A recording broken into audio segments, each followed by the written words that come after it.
What has 12 million eyes, 192 million teeth, and stretches from the Golden Gate Bridge all the way to the Twin Towers? There are several references to teeth and fangs in this movie that makes me think that these are sharp teeth intended to bite something. So I think something is being bitten, or there is a theme of biting in some way. Now, when thinking of things that can be bitten, two items come to mind, which are red fruits that are visually similar, I think. There is this red apple she's eating at the beginning of the film that precedes like Adelaide's discovery of something traumatic. At the same time, Adelaide, as an adult, is eating this red fruit, a strawberry, and the first close-up we get of her eating this strawberry coincides with her learning something that she didn't want to learn. We're going to the beach? Yeah. That they are going to the beach. They're going to the same place where she was traumatized as a kid. So that the eating or the biting of this fruit coincides in both cases with a certain kind of encounter with this event, it seems to me.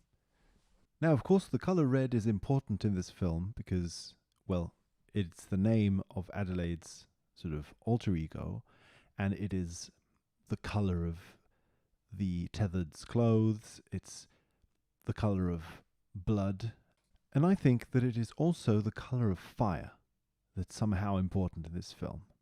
On the one hand, we have both Jason and Pluto who love fire, and the tethered family stand in front of the fireplace as they talk to the Wilsons.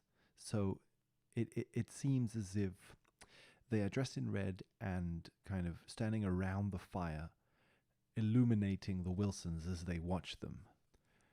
In this sense, I think fire has something to do with light, since, for example, when Jason kills Pluto, they move in this mirror reflection way that causes Pluto to fall into the flames. And as Pluto is walking back towards the fiery car, Jason is walking backwards towards the sun.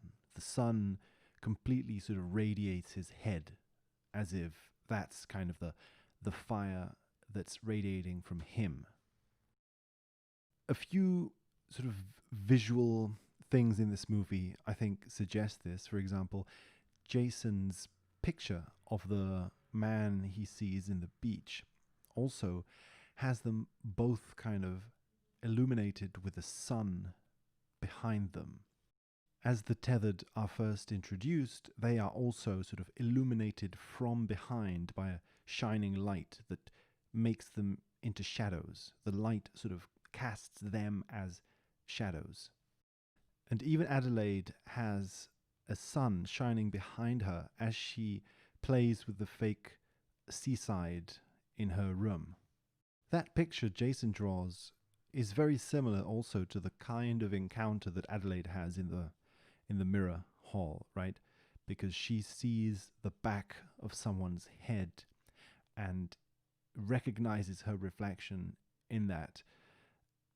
Jason also is somehow looking at someone's head, and we are looking at the back of Jason's head, and there's this sort of chain of people looking at each other from behind. So in any case, I think there is something about fire going on and light that has to do with when the tethered appear as the kind of the light of the fireplace shining on the Wilsons watching them. The Wilsons see their shadows because of the light, so to speak. So again, I think that the red fruit that Adelaide is eating, both in childhood and as an adult, to me has something to do with the color red as fire, as light somehow. And perhaps that's why, she eats the fruit and the fruit allows her to see the shadows. And this fruit is light.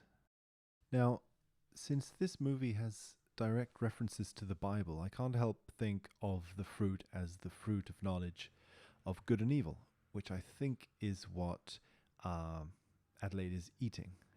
She is eating something that brings into existence a splitting of non-dual kind of existence into two dualities, good and evil.